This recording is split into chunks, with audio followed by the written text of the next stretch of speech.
Olá, muito boa noite, seja bem-vindo, seja bem-vinda ao canal do YouTube da Igreja Famílias em Cristo. Aproveito para te convidar, caso você não seja inscrito do canal, se inscreve aqui no canal, ativa o sininho para estar recebendo as notificações quando tiver aqui um conteúdo novo.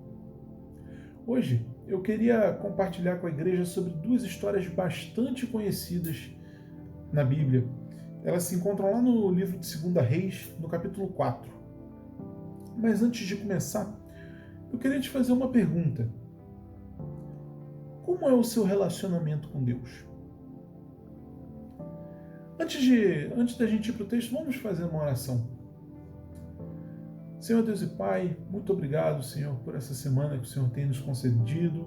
Muito obrigado pela oportunidade de estarmos aqui, Senhor, em comunhão contigo, estarmos ouvindo da Tua palavra. Ó, Senhor, que essa palavra venha cair em corações férteis, Senhor, que ela venha trazer bons frutos.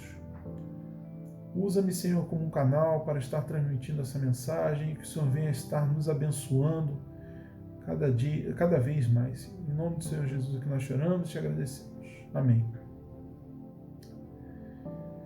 E lá em 2 Reis, no capítulo 4, uma história bastante conhecida, a história da viúva e do azeite.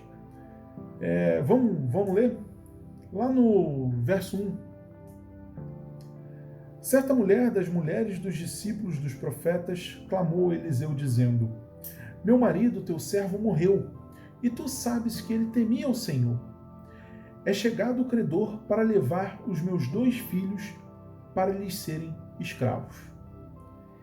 Então aqui a gente se depara com uma mulher que está provavelmente desesperada, né? O marido morreu, o marido tinha algumas dívidas, ainda não tinha sanado essas dívidas, pagado essas dívidas, e a pessoa para quem ele estava devendo estava vindo para pegar os 2 filhos dela, ou seja, a única coisa que restou da família dela, para servir como escravo, né? Para estar pagando a dívida. E continuando o texto, lá no verso 2, o Eliseu vai perguntar a ela: que te hei de fazer? Dizei-me o que tens em casa. E ela respondeu: tua serva não tem nada, senão uma botija de azeite. E propositalmente esse texto aqui realmente ele não tem nome, né? Ele não identifica quem é essa mulher. E a gente vê, é uma situação em que ela está desesperada, está na iminência de perder os 2 filhos dela, a única coisa que sobrou, né, do relacionamento com o marido, o fruto desse relacionamento. E ela diz que não tem nada dentro de casa, apenas uma botija de azeite. E a história nós conhecemos. Eliseu fala para ela ir para casa, na realidade para juntar vários potes, né, e pedindo para vizinho, e pedindo para todo mundo que tivesse na vizinhança, pedir vasilhas, potes, e para ela derramar o azeite que ela tinha naquela botija, a única coisa que ela tinha dentro de casa, para ela derramar o azeite sobre os outros potes.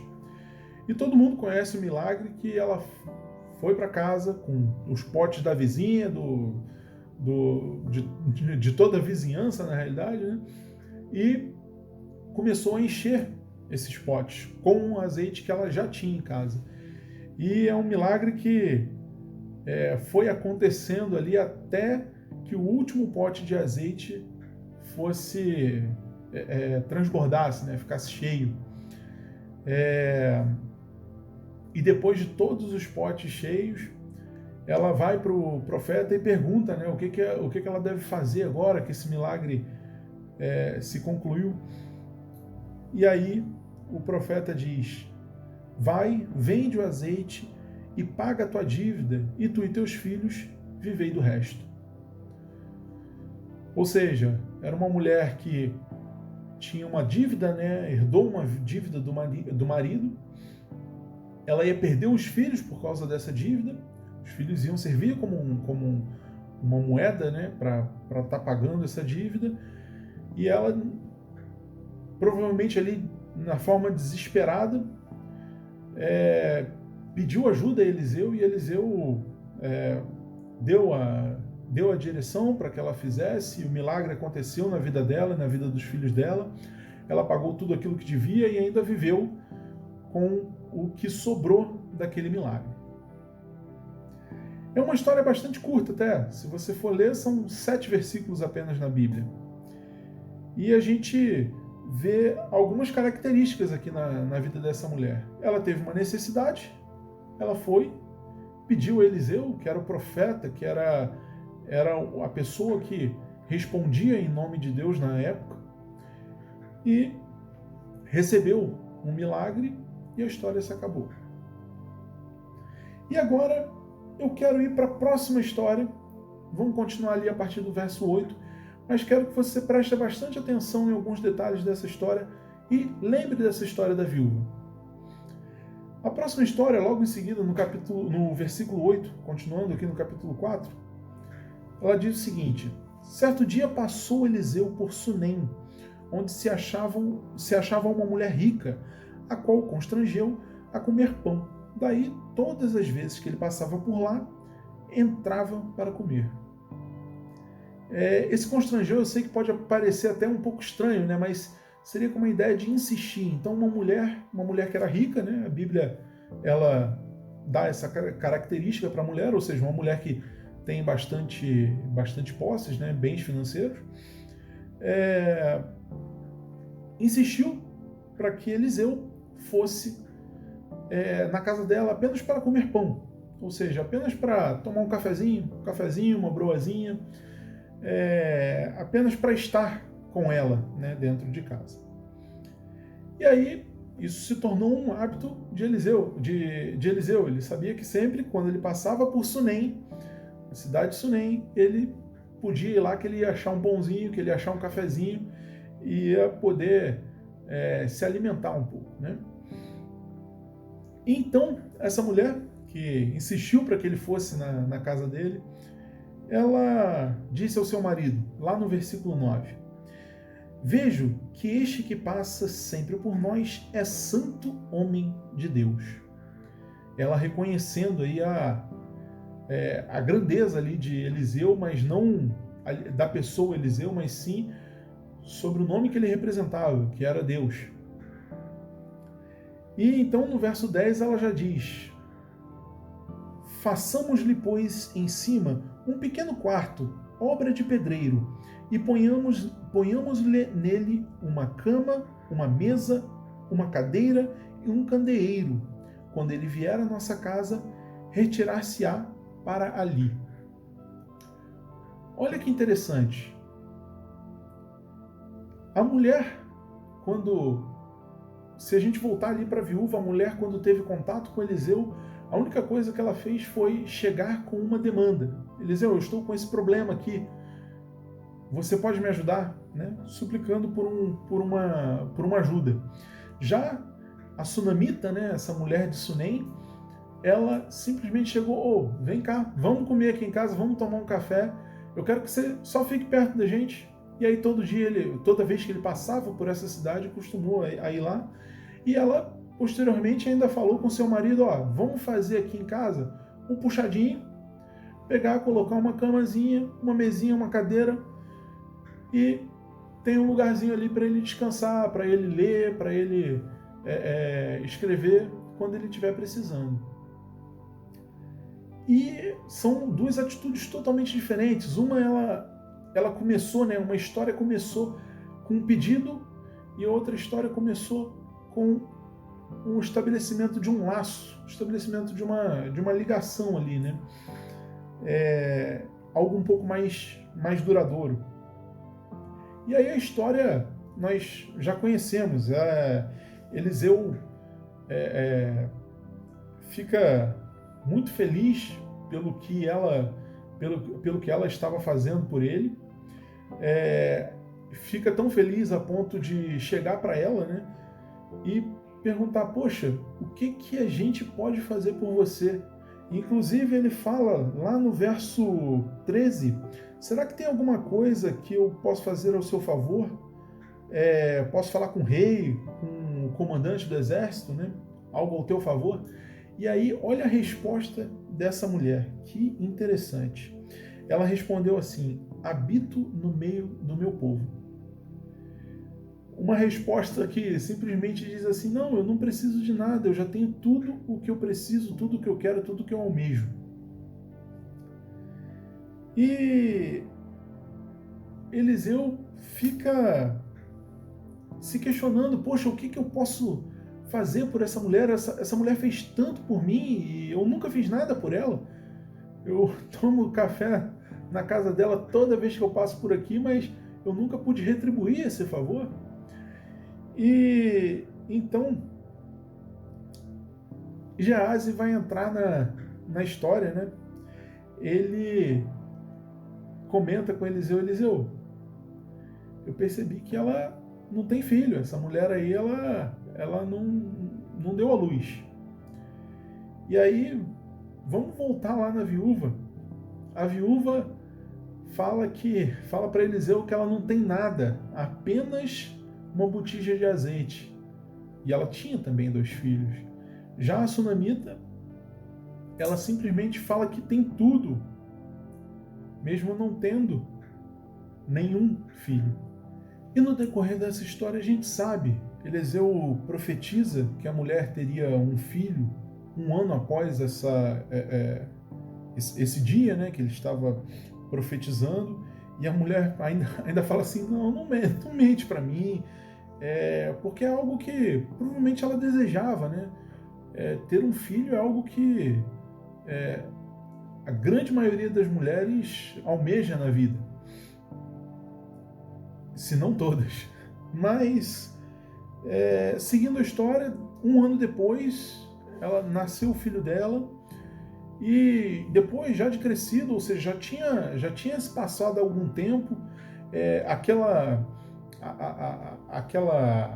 aquele costume de Eliseu passar na casa dela provavelmente continuou acontecendo, né? Ele continuou indo na casa dela, ela continuou tendo esse relacionamento com Eliseu, né?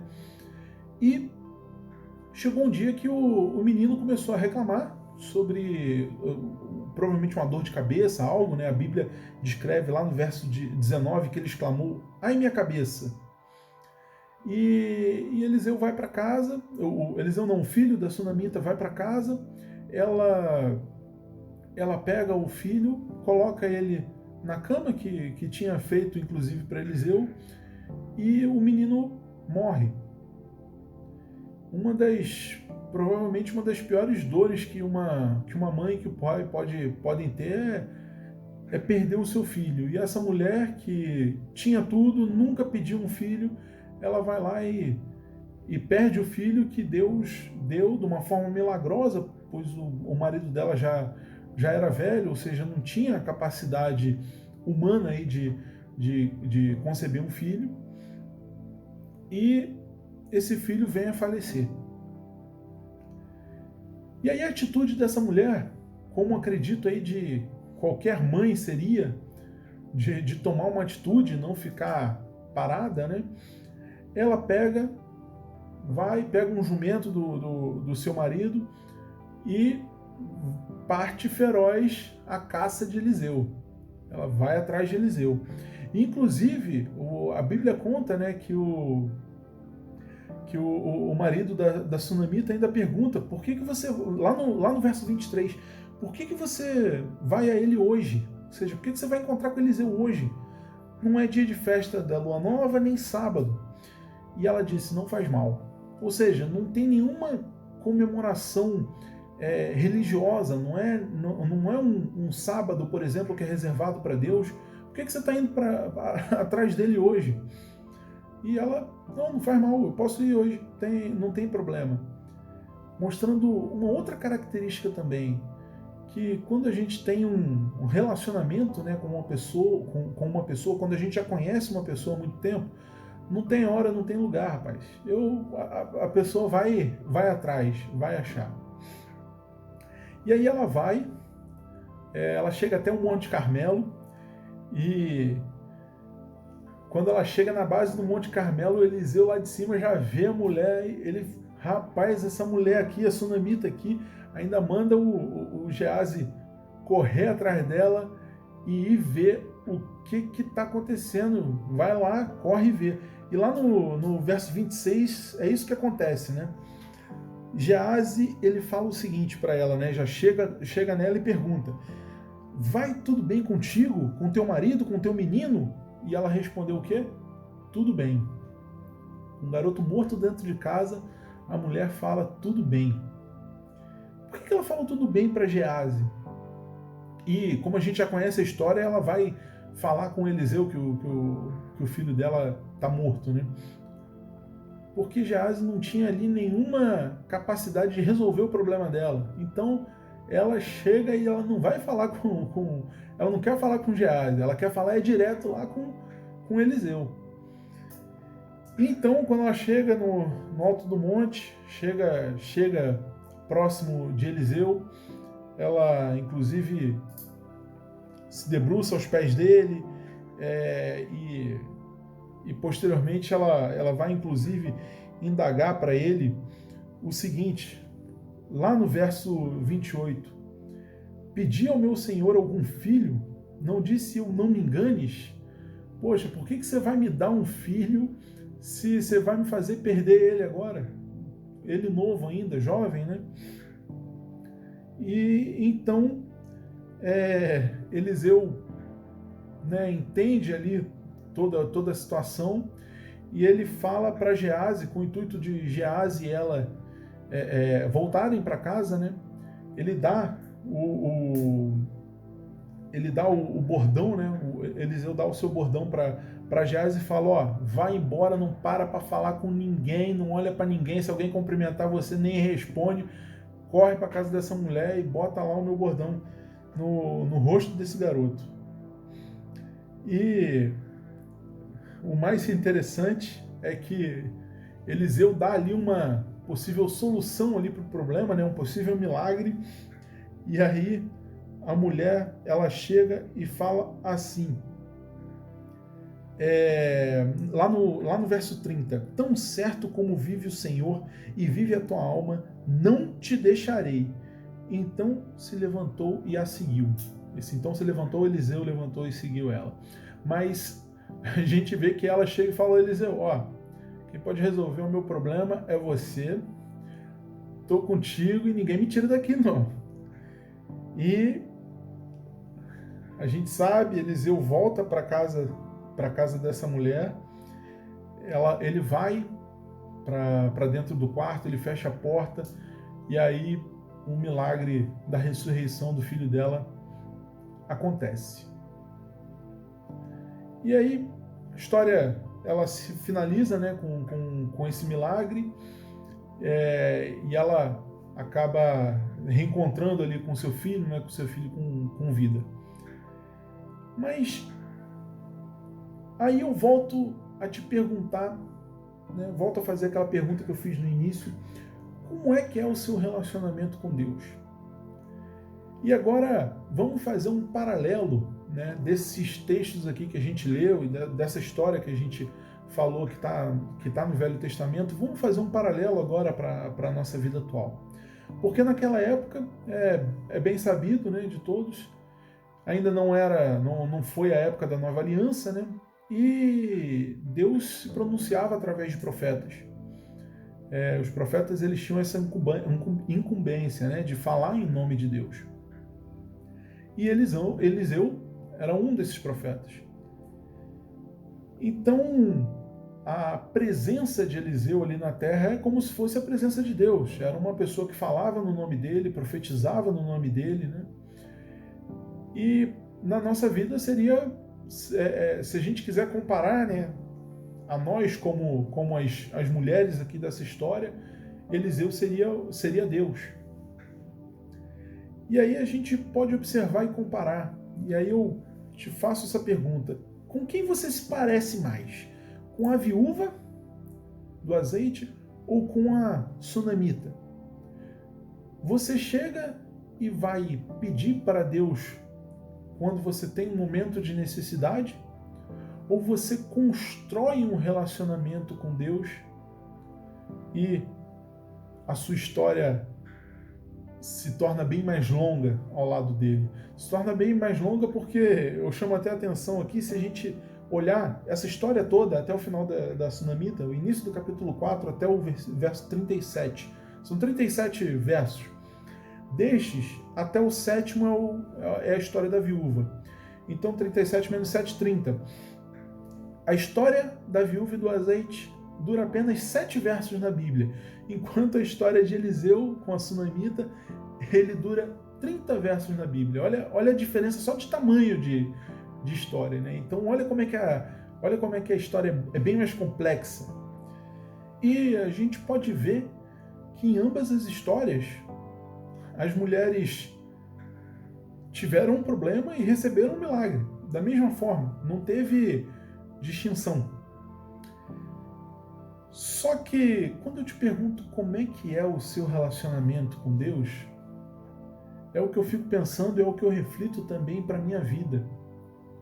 Poxa, será que eu sou a viúva do azeite que passei um aperto, eu vou lá, poxa Deus, me ajuda nisso, nisso, nisso, porque eu preciso disso, disso, disso. E eu não estou falando que está errado, não, tá? É certo pedir a Deus, é bíblico pedir. Mas será que eu sou uma pessoa que vou pedir num horário de necessidade apenas e depois que essa necessidade for sanada, eu até vivo com o resto do milagre que Deus me deu, mas não acontece mais nada? Ou será que eu sou uma pessoa como a Sunamita, que constrói um relacionamento e na hora que eu quiser, independente do dia que for, eu chego lá e eu falo, estou precisando de ajuda, aquele milagre que você me deu, eu preciso de mais um milagre, porque aquele milagre morreu. Será que... Qual tipo de pessoa, qual relacionamento eu tenho tido com Deus? E eu te digo que é muito mais, né? Eu pelo menos vejo muito mais emocionante, me chama muito mais atenção um relacionamento como a Sunamita do que um relacionamento como o da viúva. Não acho que nenhum dos dois aqui foram errados, mas, poxa, é muito mais empolgante você ter um relacionamento mais longo, você ter uma caminhada mais longa do que você apenas resolver uma necessidade e acabar por aí. E pensando nisso, eu separei aqui algumas características para estar aplicando na minha vida, e aí te convido também a aplicar na sua, para que tenhamos um pouco mais a característica de Sunamita e um pouco menos a característica da viúva. Se a gente for olhar, a primeira coisa que a Sunamita fez, bem diferente lá da viúva, foi o seguinte, vem para cá para casa para eu te dar alimento. Ou seja, ela abriu a porta da casa dela. Enquanto a viúva, ela chegou, eu tô com um problema, me ajuda. Ela não, a Sunamita não. Ela simplesmente, vem aqui para casa. Eu tô abrindo a porta para você. Quando a gente fala que a Sunamita abriu a porta para Eliseu, seria mais ou menos assim, eu estou abrindo a minha porta para Deus, eu estou deixando Deus entrar na minha casa. Então a primeira coisa é você abrir a porta. O segundo ponto, a gente percebe que ela constrói um relacionamento, que ela constrói algo de longa duração. Quando ela fala, vamos construir aqui um sobradinho, vamos colocar aqui uma cama, uma mesa, uma cadeira. Ou seja, ela prepara um terreno ali para que esse relacionamento continue e se amplie. É muito diferente, né? É bem diferente você receber uma pessoa apenas na sua casa, você abrir a porta da sua casa para uma pessoa e você chamar essa pessoa para dormir na sua casa, passar uma noite na sua casa. E foi isso que ela fez. Ela começou a permitir que Eliseu passasse uma noite ali, né, passasse um tempo ali dentro da sua casa. E assim como nós, né, ela abrindo ali para a porta da casa dela e recebendo a presença de Deus, nós temos que fazer na nossa vida também. Abrir e estabelecer um local de relacionamento. estabelecer uma continuidade de relacionamento com Deus.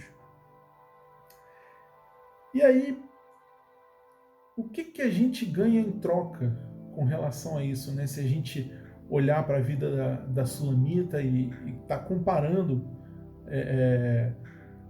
com a nossa vida. Se você perceber, ela não teve... Primeiro, ela recebeu um filho que ela nem pediu, ou seja, você quando constrói um relacionamento com Deus, você vai também poder receber um milagre que você nem quer, que na realidade não quer, né? Que você nem pediu, ou seja, nem pensou em pedir. E aí, quando a gente dá prosseguimento na história, a gente olha para ela e fala, olha, quando a gente vê lá no verso 23, né, ela sendo questionada por que ela está indo de encontro a Eliseu, se não é nenhuma data especial religiosamente falando, né, ela não teria necessidade de encontrar com Eliseu naquele dia. Ela fala, olha só, eu vou sim, não tem hora, não tem lugar, eu posso ir falar com o Eliseu porque ele dorme aqui em casa, é uma pessoa que eu tenho intimidade, que eu posso ir a hora que eu quiser, ir lá falar com ele, conversar, pedir. E assim como foi na vida da Sunamita, é na nossa vida. Quando a gente constrói um relacionamento duradouro com Deus, não tem hora, não tem lugar.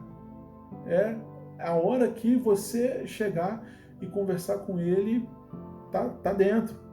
Não é a mesma coisa do que é aplicado, por exemplo, na sua família, um desconhecido. Quando você vai conversar com um desconhecido, às vezes você vai ter que marcar uma reunião, você vai ter que marcar um horário, algo do tipo. Quando você vai, por exemplo, para a casa da sua mãe, para a casa da sua avó, não marca horário, eu cheguei, é só entrar. Você já está num local íntimo. E assim a Sunamita também fez. Ela já tinha intimidade com Eliseu. Então não tem hora, não tem lugar, eu vou para lá. Uma outra característica na vida dela é a seguinte, quando a gente vê e ela encontra a Gease. Eliseu mandou Gease descer o monte para ver o que estava acontecendo, porque quando ele viu que a Sunamita vinha, falou, boa coisa não é. Essa mulher não ia vir aqui à toa. Eu vou na casa dela lá, vira e mexe, eu tô passando lá em Sunem. E aí, quando Gease vem conversar com ela, vem perguntar, pô, tudo bem? Seu marido tá bem? Seu filho? O que aconteceu? Ela falou, tudo bem. Por quê? Porque Gease não é capaz de resolver o meu problema. Eu não preciso de um intermediário para resolver o meu problema. Quem pode resolver o meu problema é Deus. Eu posso ir direto no profeta, que é o cara que representava Deus na época, ou seja, eu posso ir direto em Deus que eu tenho intimidade para chegar até ele, eu posso chegar e falar diretamente com ele, pedir para ele e conversar com ele. E inclusive ela não largou Eliseu, ela falou, Eliseu, eu vou ficar aqui, ninguém me tira daqui não, ninguém me tira de perto de você. Ela simplesmente recusou a oferta de Eliseu. Eliseu falou para Gease ir com ela para casa, na frente, depois ele ia. Ela, não vou, eu vou junto contigo. Você vê que o relacionamento é totalmente diferente, porque quando você tem intimidade, você não tem medo, não tem problema de pegar e firmar o pé, não, eu não vou, eu vou estar contigo, porque eu sei que você, Eliseu, ou seja, ela sabia que a presença de Deus era a única que podia resolver o problema, ela era o único que podia trazer o milagre para ela. E a gente vê que no final da história, o milagre acontece através de Eliseu. Assim como na nossa vida, o milagre acontece através de Jesus. E eu pego me perguntando, me refletindo, poxa, qual que tem sido o meu relacionamento? Será que eu estou sendo mais viúvo ou mais sunamita? E aí eu te pergunto também, o que você tem sido mais sunamita, que quando o dinheiro encurta ou quando você tá lá no ponto de ônibus e não passa ônibus, aí você chega assim, pô, Deus, me ajuda, cara.